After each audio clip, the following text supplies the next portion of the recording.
Hey, what's up? Ako nga pala si BT at nandito ngayon tayo sa BT Reaction and welcome to my channel, Tunay na Kritiko.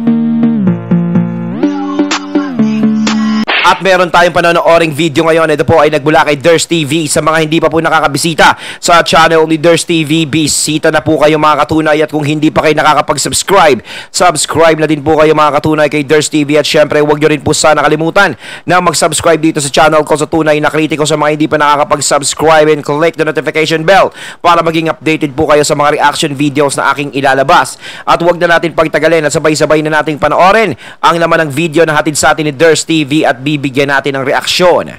Pasok! Hello po sa inyong lahat. Magandang araw po. Kamusta na po kayo? Andito naman ako, ang inyong lingkod na legit Dower Cards na tagahatid na mga legit na kaganapan tungkol sa TBJ. Kaya kung isa kayo sa hindi pa nakasubscribe sa ating channel, nako, i-click nyo na po ang subscribe at bell button dyan sa baba para pag may mga bago akong balita, ay mano-notify po kayo agad-agad. At bago nga po natin simulan ng balitaan, ay nais ko lamang pong magpasalamat sa inyong lahat sa walang sawang pagsuporta at pakikinig sa aking mga pang-araw-araw na balita. So mega shoutout po kay Medar Diolencio. Pa-shoutout, always watching for is Rembo. And also, pa-shoutout din po daw kay Eda Rubin from Davao City. And syempre, mega shoutout din po dito kay Manuel Ponce at sa family niya. Lagi po siyang nakatutok at nakikinig sa atin. So, salamat sa inyong pagsuporta. Mabuhay po kayong lahat. So, happy Sunday po sa inyo. Eto na, at simulan na po natin ang balitan at tunahin nating pag-usapan ng tungkol sa ganap kahapon sa E18 ako si Joey De Leon po. Bago magsimula ang show, bumanat na naman. So, bakit natin ito na pag-usapan? Dahil may connection po ito sa headline natin ngayong araw. Okay, continue. So, kahapon po, bago magsimula ang E80, yung pinost ni Henry Master Joey De Leon sa kanyang Instagram tungkol sa pagbabalik ng Bulaga, isinali niya po sa salita. So, ganito po ang sinabi ni Joey De Leon. Yung pinakamalaking keso de bola daw, matatagpuan sa Reliance, yung Big Red Ball daw. Yun daw pala, hindi lang yun ang ibig sabihin nun. Dahil another ball ang nabuo natin, basketball, gold medal, at hindi pa daw tapos. Inaantay pa daw natin ang pagbabalik ng isang Bulaga, which is for Bulaga. Yan po ang sinabi. Ayan na ha, at nagpaparamdam na si Master Henyo. Okay. Ayan na, may babalik na.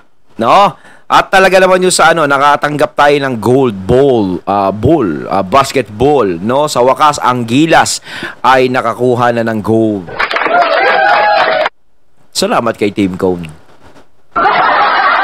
At simula na nawala si Chot Reyes, no? Nagka-gold na yung sa Team Cone na lang lagi. Sabi ni Joey De Leon, bago po magsimula ang show ng E80. Kaya unang pasok pa lang po ng show, good vibes na po agad kahapon.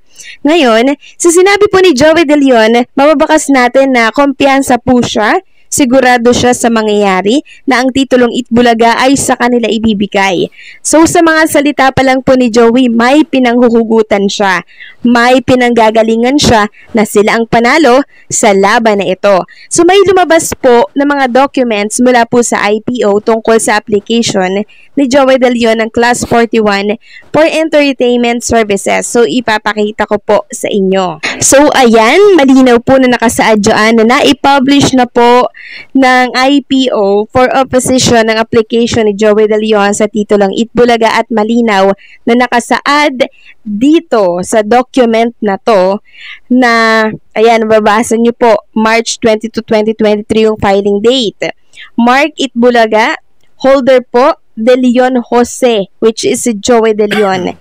So, ang NIS Classification 41 for Entertainment Services po yan. So, malinaw po dito na si Joey De Leon po ang may hawak or holder ngayon ng titulong Itbulaga.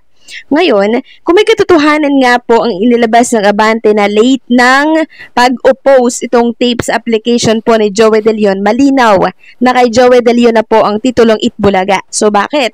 Dahil ayon po dito sa IPO, once na na-late ang pag-oppose ng isang panig, walang kwenta ang pag-oppose nila.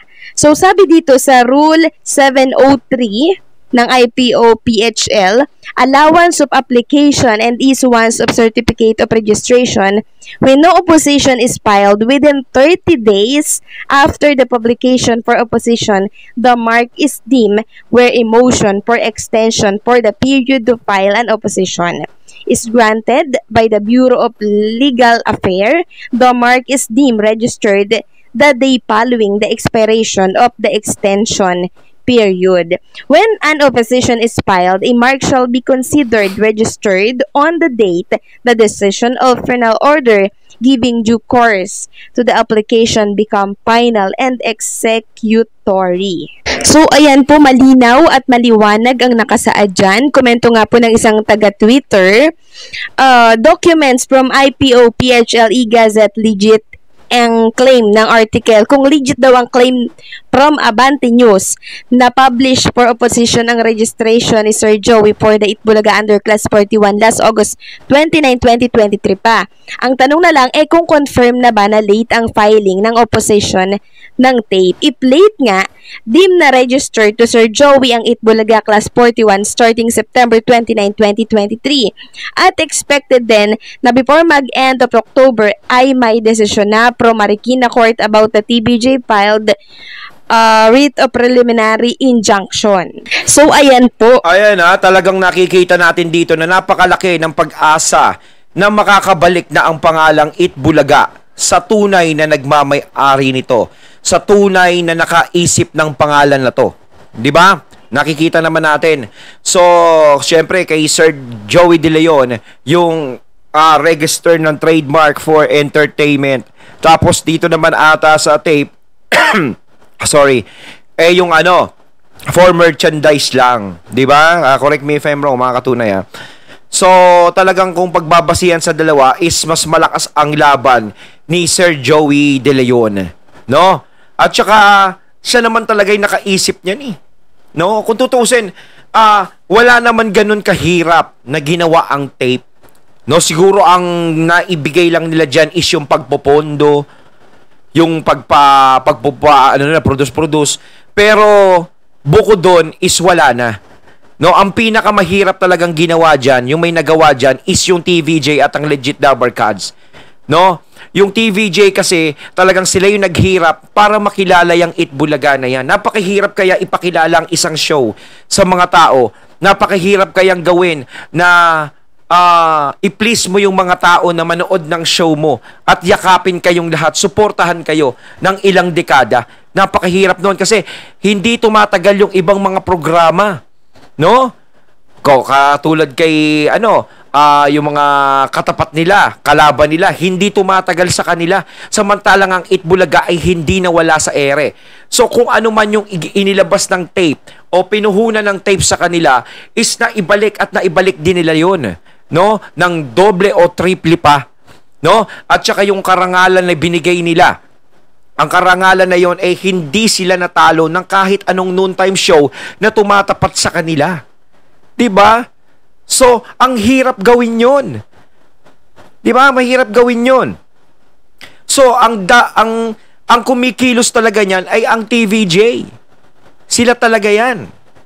Kita mo nagawa nila na hindi mapabagsak ang Itbulaga na mayagpag ng namayagpag. So, kung talagang sa desisyon lang talaga na para sa akin kung kanino mapupunta ang Itbulaga is dapat kay Sir Joey De Leon. Kaya pala sa Henyo Master Joey De Leon ngayon ay kumpiyansa sa pagbabalik ng Itbulaga dahil may pinanggagalingan naman pala talaga.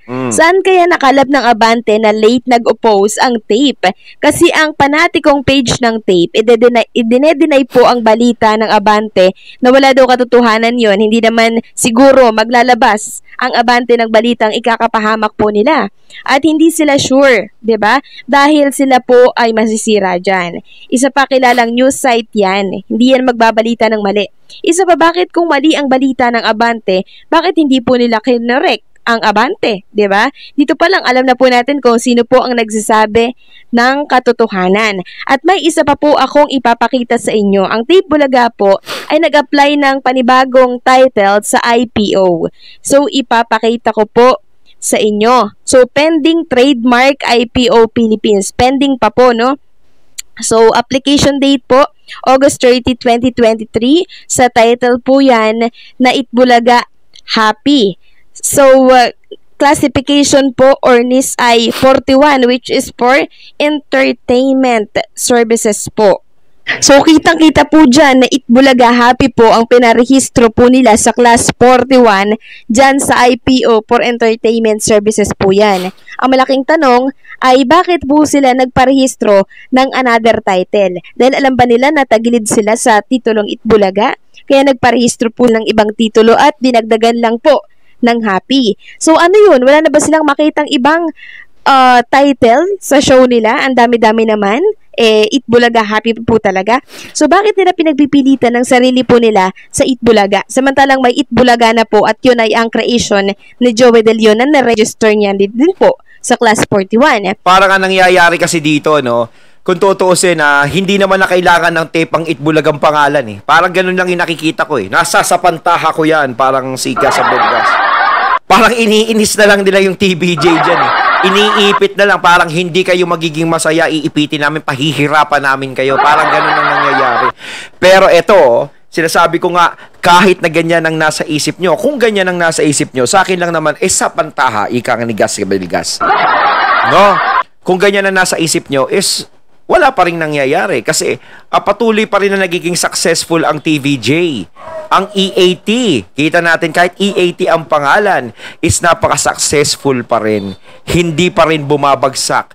No? Parang ganun pa rin, parang sa dati pa rin. At lalong nagiging mainit at matunog. Lalong maraming sumuporta sa TVJ ngayon. May application na din dyan si Joey De Leon sa Itbulaga for Classification 41. Bakit nakalusot ang Itbulaga Happy sa IPO? Ngayong may Itbulaga na nga. Magkokos po ito ng kalituhan at dapat pong ma-oppose ito ni Joey De Leon or ng kampo po ng TBJ bago pa man makalusot ito sa IPO. Ganun din po sana si Eco Kalingal, no? Dapat mag-oppose po siya dito. Kasi pag na-approve yan, pwede po nilang ipalit sa Itbulaga na title na ginagamit po nila once na ang korte po ay pumanig sa TBJ. Ngayon, dinagdagan lang po nila ng Happy kasi Class 41 ang ginamit nila dyan for entertainment services po. Ang masaklap dyan, di ba?